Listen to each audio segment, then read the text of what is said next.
Welcome to Yay Basketball Recap now, December 22nd, 2022. This is everything you missed from the NBA last night. I am Michael. This is Kyle.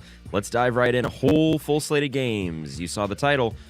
Giannis is 45, not enough. Donovan Mitchell gets the win. They've got 2 wins over the Bucks, 2 wins over the Celtics now.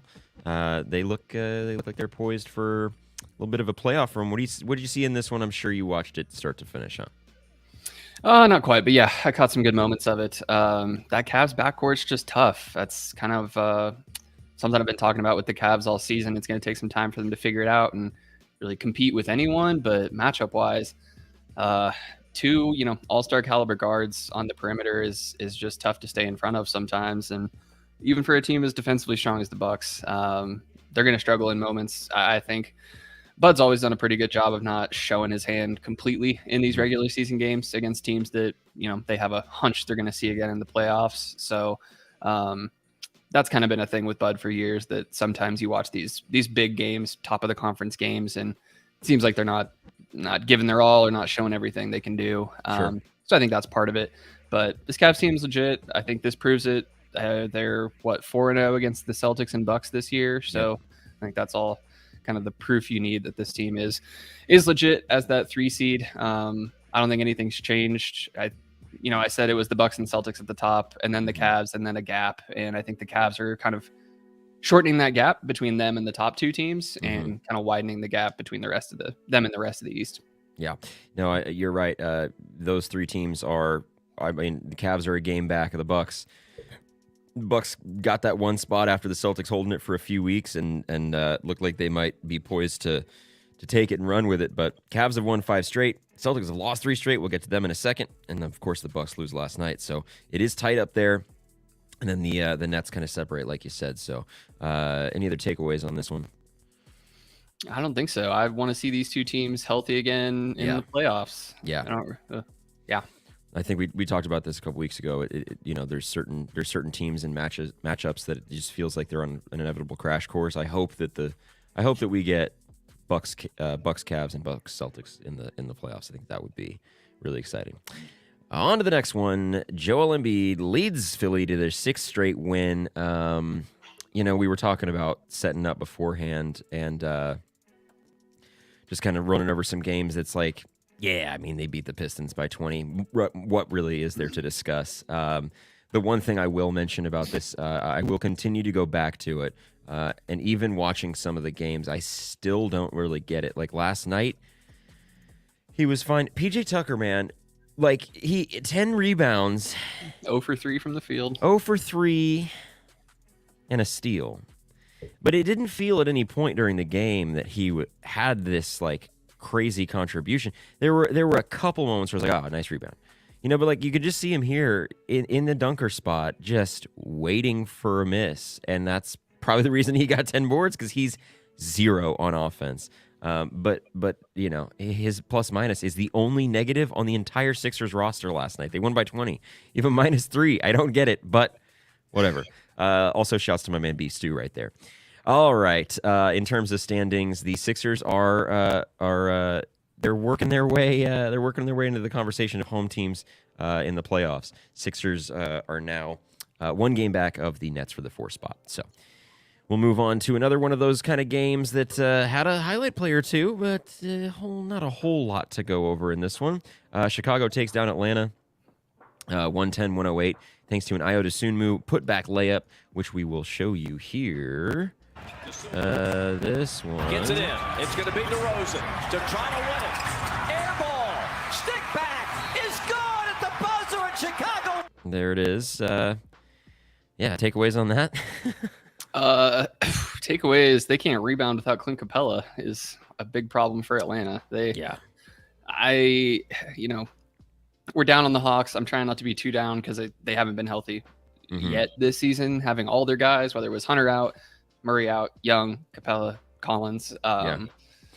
They've never had a full roster. So that's obviously part of it. You get 34 points from Trae Young last night. He's 50% from 3, which is a huge improvement over how he's been shooting the ball this season. And they still don't get the win because they don't have anybody inside who can rebound. So that's kind of the takeaway from this one. We're approaching that point where, what is it now? Like 87% of the league's tradable. And then we're going to hit another point where almost the entire league is tradable.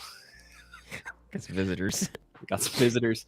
Yeah, I mean the Hawks the Bulls we mentioned this before, back-to-back wins over higher seeded Eastern Conference teams, so maybe they're trying to avoid the blow it up mode. But I still think I'm starting to think that DeRozan in New York makes a lot of sense. A Nick, huh? Yep, you could give up Derrick Rose, send him back to his hometown where it's a lot like the Draymond Green thing. He's more important to me here than he is to you anywhere else. DeRozan as a Nick, I think he could help. You add another veteran guy next to Jalen Brunson, kind of running some things. That could be exciting. And the money works if you add. You don't have to get off top in or any of their young guys. But anyways, Randall probably. See who they're shipping. I think they would keep the trade that I saw was it was just Derrick Rose because he's at 14 a year. So the money wouldn't have to be that crazy. But anyways, all right. For the Bulls, while we're talking about them, they're fighting. They're trying. They're a half game back of the play-in spots now. They're in the 11th spot. Although the Raptors are there, and if we keep seeing stuff like we're going to talk about in a minute here, they might be fighting for that spot. We'll move on to real All-Star, not fake wannabe All-Star. Tyrese Halliburton hands the Celtics their third straight loss. What the hell was that from Wally Szczerbiak? You get on a regional network and just lose your mind. I don't know what it is. Halliburton has as many All-Star appearances as Wally Szczerbiak, and he's 22, 23. Yeah. So I don't get the vendetta. Like, I just don't understand. Like, and Tyrese handled it pretty well in the interview with Taylor Rooks, I think it was. He said, he's like, I don't get it. Like, I think he just was excited about a Knicks win. Like, good for him. I get it, but weird. He leads the Pacers in scoring in this one, 33 points and 8 assists. Yeah, I think this might have not been a coincidence that those two things happen a couple days apart. They beat the Celtics. Jason Tatum 41 points. And the big standout from last night would be this play. Jason Tatum's dunk here. Yeah. Oh, a couple of them. Oof. Gosh, that's tough. Yeah, that's a grown man right there. That's an MVP candidate right there. He is. Yeah.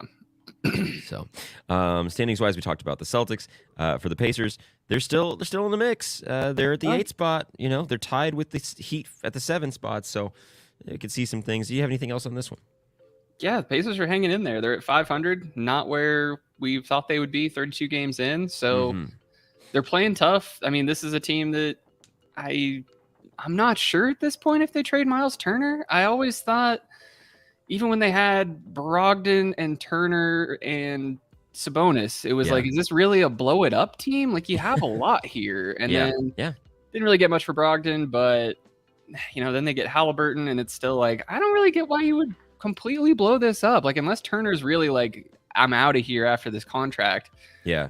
I don't know. I mean, I think this team has a lot of potential. They're going to have one of the best backcourts in the NBA, 2 years from now? So yeah. I mean, yeah, the discovery of obviously Benedict Mathurin, your boy, but also Andrew Nembhard has been great for them as well. I think maybe the issue with Halliburton might be timelines. It just doesn't necessarily line up as well if you've got these significantly younger guys. But Halliburton, or I don't know how old Miles Turner is. He's 26, so there's a few years of separation, but it's not like he's going to be, out of his physical prime next season or anything. Like, I agree. I think they've got some pieces, and let's say they make a playoff run. They push through the play-in spots. I don't think they blow it up either. I'd like to see what the Pacers do. Anything else on the Celtics? Maybe. Jeez, third straight, 4 of 6 in their last 10, including losses to the Pacers, 2 to the Magic. Something's a little funky there, but I'm not going to get carried away by this. I thought they started incredibly hot for having a first-time head coach in the NBA with everything they dealt with last offseason. this just feels a little bit more like a regression to the mean than something being seriously wrong in Boston. I'm not treating this like Atlanta or Chicago or anything like that. Just a little bit of a skid. The Magic, 2 losses to the Magic. They're a weird team. Like that's another weird matchup that sometimes you catch them and win by 30, and sometimes they've got you in a rock fight, and you don't want to do that with Orlando. Yeah, definitely. Speaking of Orlando, let's jump ahead. The Magic over the Rockets, 116-110. This wasn't anything crazy. So because of that, mandatory bowl viewing. Here you go. That's Tatum still. There's this. He had what was Bowl able to do? 8 points. Yeah, 8 and 7 with 2 blocks. He wasn't super active in the box score, but he always does some fun stuff. Paolo Banchero, man. Yes.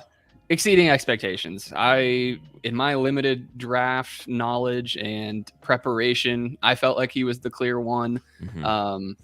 But yeah, 23-13, 3 assists, 2 steals. He's, as a rookie, he's already their number 1 option, and they're not bottom of the league. They're not a terrible team. I mean, I think this is 2 teams that actually played last night and played to win. Mm-hmm. And this was kind of a clear, like, no, the Magic they're better right now. Like, that's no, you don't have to be sad as a Rockets fan. Better chance of getting Wemby. But just 2 teams competing. The Magic I think they are a step above those, worst 14 and 15 seeds in the East and West. Yeah.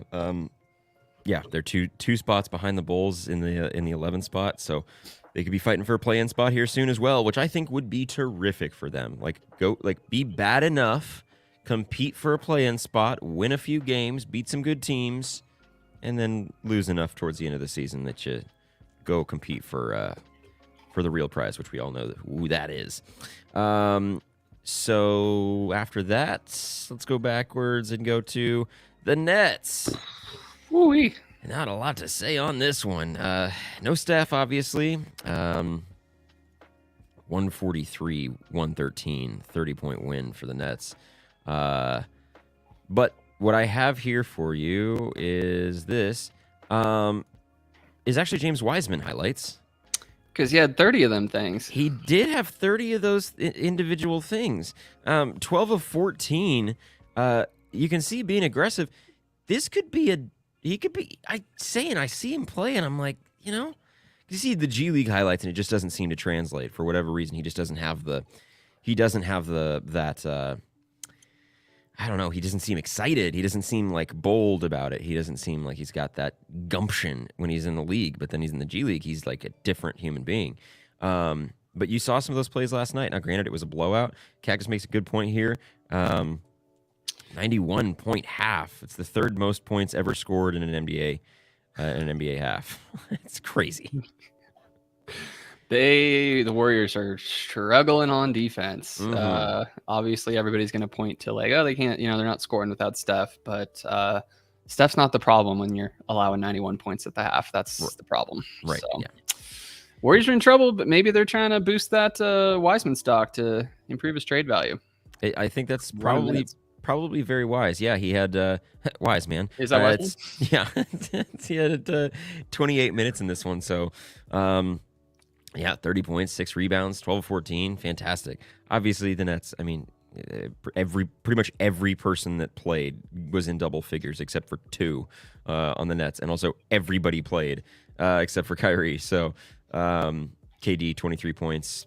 Edmund Sumner 16 points. I mean, come on, this was just a walkover by the Nets. Yeah, everyone got in on it. So. Yeah.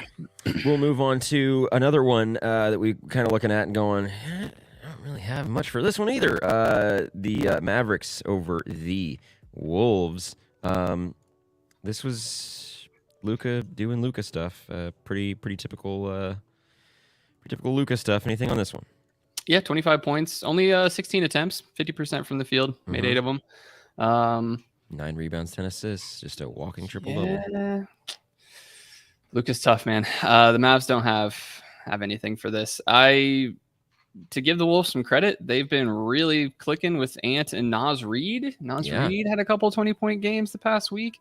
So this team's interesting, but it just doesn't ever look pretty with Gobert out there, or Cat's been out for a while, but that wasn't looking too pretty either. So Man, just a team to watch because they gave up all their draft capital. So there's no pulling out of this. There's no deciding to tank. So it's kind of like the Lakers where it can be bad and they're just going to have to keep trying at it. So,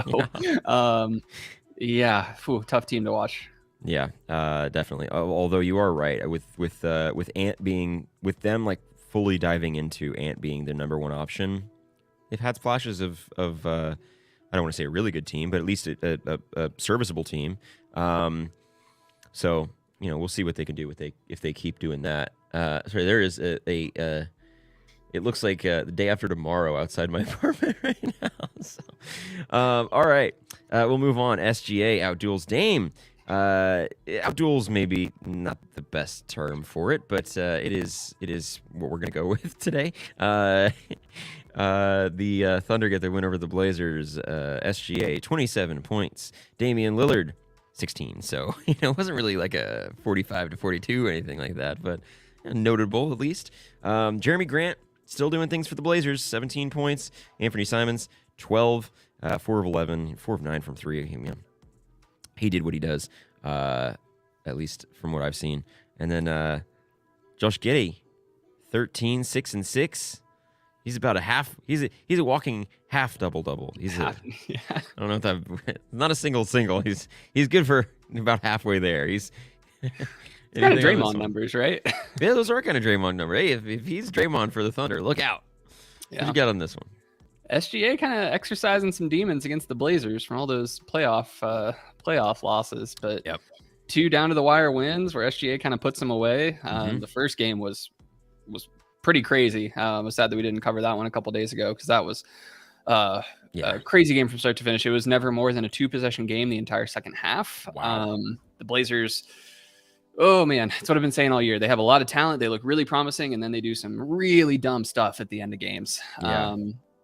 That last game, they had a chance for a game winner, and Dame and Josh Hart literally ran into each other, and Dame dropped the ball. So this one wasn't quite as bad as that. But SGA looks like a very clear. He's another real all-star, not a fake all-star. And the Blazers have the pieces. They maybe need a better big. I'm worried what they would give up to get that. So the alternative is to just play smarter on defense in the game situations. I think they can stay in the playoffs. Yeah, I think so too. And also with Steph missing time, I think your starting backcourt goes Luka, SGA. I think they're the two. Is it because it's 2 guards, 3 forwards now? I think so. Yeah, big men or whatever. I think it's Luka and SGA with Steph missing. If he misses 3-4 weeks, right around voting time, I think it's going to be Booker might sneak in there, but that's the only other one I can. That's true. It could be Booker if he keeps doing those crazy scoring outputs. Well, Ja. Oh yeah, Ja. God, never mind. How do we choose?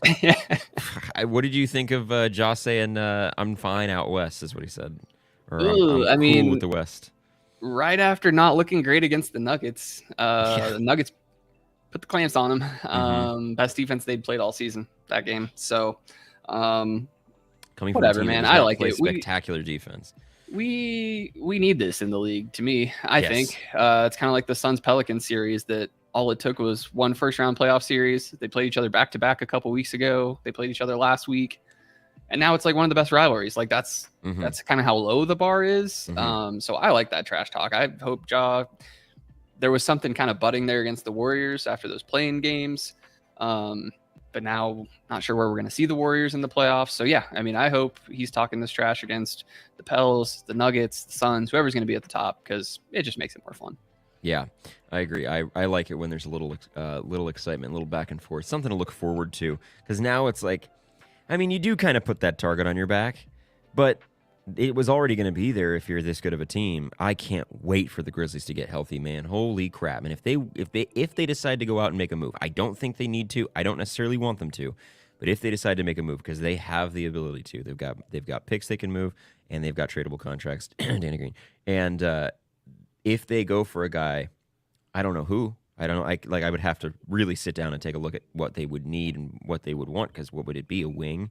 But their guard play is elite right now. So, all right, we'll move on to the best performance of the night. Pascal Siakam ends the Knicks streak at 8. 50 of those things. And he went off. I mean, it was a great performance for him, and it looks like I closed the tab for that. So what you got on this one? Yeah, career ended with 52, so career high 52. 52 from Siakam. And 9 and 7. Yeah, filled it up. Yeah. That's what this Raptors team needs. They're kind of struggling a little bit. So, yeah, close win, and it requires a 50 piece from Siakam.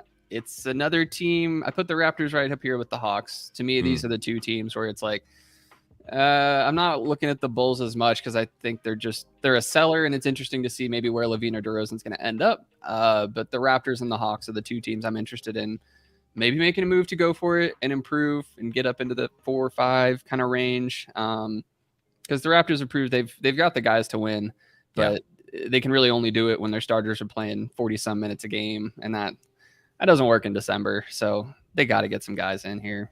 Yeah, I could see this being a couple these teams kind of fighting for kind of jostling for a position, because I can't. Yeah, it's like you said, they've got the pieces. They can make some noise, especially if Siakam's playing like this. I don't know. There's a couple teams in the league like this, and the Bulls, and I think like you said, the Wolves can't blow it up, but just a couple of these teams that, like, you got good pieces, you've got good coaching. What's the issue? Let's figure it out, because you can't. I would say don't blow it up. Let's wait to blow it up. Like, there's been rumors that it's time for the Raptors, and I'm not ready for them to do it yet. I want to see what they can do with this roster. Yeah. Okay. Jeez Louise, these got the LA teams left. These damn Lakers, man. I don't know why I did it to myself. If you listen to this week's bet on the episode, Lakers? I was just trying to. I don't know why. Justin asked me the games that I want to bet on as I'm always like setting the cameras up and everything and like getting ready for the show. And I'm like, yeah, sure, give me the Lakers. It's vibes-based betting. Yeah. Yeah, it is vibes. And I was like, yeah, sure, give me the Lakers, whatever. And we're doing the show, and I even said on the show, this is probably stupid. And because I don't know, just entertainment value, I guess, wanted to make a splash, I bet 2,000 points on the Los Angeles Lakers. And your boy sits firmly in last place. This was just when the Lakers started going on their run there in that third quarter, the Kings just said, no thank you. Kevin Huerter. Looking at some Kevin Huerter highlights. 26 points. Yeah, man. He looks smooth. 3 of 7 from 3, 5 rebounds. A few steals, 3 steals. I mean, look, the story of the Lakers right now will be, can LeBron carry another trash team to a play-in spot? The difference is, this time, I don't know that he can anymore. 31 points and 11 assists, and still, this was a blowout. This was a blowout for the Kings. The one thing I did want to say, which I did want to show, which I think is a perfect encapsulation of the Lakers season this year. Here's a bucket from Patrick Beverley here in the fourth quarter, or it might have been the late third quarter.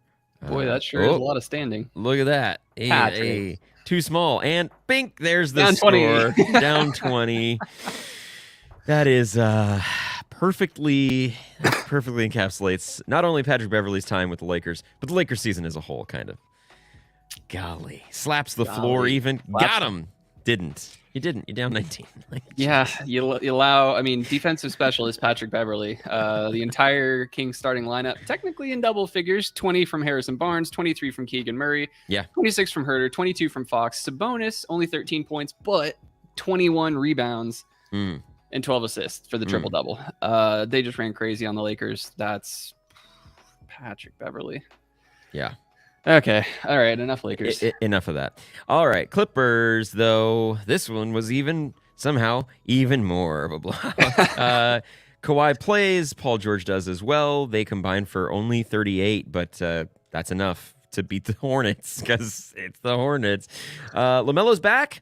Seems to be doing okay. 25, 9, and 11. Sorry, 11 and 12. He gets the triple-double last night. 7 turnovers, but we'll ignore that part. 10 of 26. He looks like he's maybe going to be a guy as long as he gets the hell out of Charlotte. Yeah, who's he going to pass to? Yeah, I guess Kelly Oubre was probably guarding Kawhi and Paul George last night because he was minus 39. I think the math checks out on that one. He had a couple 30-point games. Kelly Oubre was looking good on the offensive end, but never one for big defensive moments. So The Hornets are finally where they should be, firmly in the 14 seed in the East. Yes. That is where they need to hang out. They're terrible at drafting, so we'll see what happens even when they do get a high pick. But this is where they need to be because the future's not looking good there aside from LaMelo. Everyone else should be on the table for them. Yeah, I mean, everyone should be honestly not should be on the table. They should all just be moved. Like, find new guys. You could find new guys. MJ, do something. Yeah. You know, with all the Victor talk and all the Wembanyama talk, there's so much about like, where do you want him to go? And I'm like, I would really love it if he went to the Thunder or the Magic or even the Rockets. Like, you know, if he goes to the damn Hornets somehow, I will be devastated. I do not want to see him waste the first 3 or 4 or hopefully not more 7 seasons of his career in Charlotte. That would be such a bummer. I think the ghost of David Stern won't allow it. He'll rise from the dead and prevent this. Send him to OKC. Let's hope. All right, let's look ahead real quick, and then we will get on out of here. Tonight's games. Let me pull it up here. Tonight's games. Only 2. And they're 2 snoozers. It's the thrilling matchup that will be the Spurs Pelicans. I can see the Spurs giving them a run. They're 8.5. Pelicans 8.5. I could see the Spurs covering that, especially if Zion didn't play. Or Zion is not playing tonight against the Spurs, and then Wizards Jazz. Yeah, give us Christmas Day. Let's look at these Christmas Day games. Yeah, since we're back on Monday. Sure. This is the matchup. Can we flex Lakers Mavs out? Get somebody else in there? Oh man, jeez. Do you think LeBron gets up enough for this one to make it competitive, or does it matter? He will. Yeah, it's Christmas. He will. He always takes Christmas seriously. Yeah, Bucks Celtics and Suns Nuggets. Headliner. Yeah, that's the headliner right there. And I mean, obviously, without the Warriors, I hope I'm done making predictions on this show because every single time I say anything, the opposite happens. So I hope the Grizzlies get the win here without Steph. Or if Steph comes back, I don't care what happens, but obviously I don't think he's going to be back just 2 weeks after that diagnosis. Sixers Knicks, that will actually be exciting. It's actually be a game. Yeah, it should be a good game. Headliner here, though, Bucks Celtics. That will be mandatory EA basketball viewing. If you're watching right now or watching in the future or whenever you're seeing this, book it. Christmas Day, 5:00 Eastern. That's the headliner for the day. Suns Nuggets will be entertaining, of course. I think that's Denver's first Christmas Day game ever, I believe. So. Oh, wow. Good for them. Yeah, good for them. Maybe Jokic does something special that opens some people's eyes. I don't know. Maybe like market your 2-time MVP. Yeah, you would think. Yeah. Okay, guys. Anything else that you got for the peeps? I was wrong about France too. So a bunch of L's this week for me. But congrats to Messi in Argentina. Mm-hmm. One for the record books. One of the best World Cup games. One of the best finals I've ever seen. So yeah, it was incredible. Definitely exciting. I woke up and was like, oh yeah, I should watch that, and then was not disappointed that I did. No, so it's insane. And now we've got less than 80 days left before the Bahrain Grand Prix, and we are back in action, back on track. F1 coming back here in a couple months. Excited for that. All right, everybody. Thank you so much for listening, watching, viewing, hanging out with us. Hit the link in the description to do all things Yay basketball. We have the episode just came out a couple days ago. It was a fun one, very exciting. Just energy was back, and we felt like a really good episode. So be sure to check that out. Join the chalkboard if you want to chat with us and all that good stuff. Hit the like if you haven't. Subscribe if you haven't. We appreciate you. Thank you for watching, and we will see you next time. And don't forget, Yay Basketball.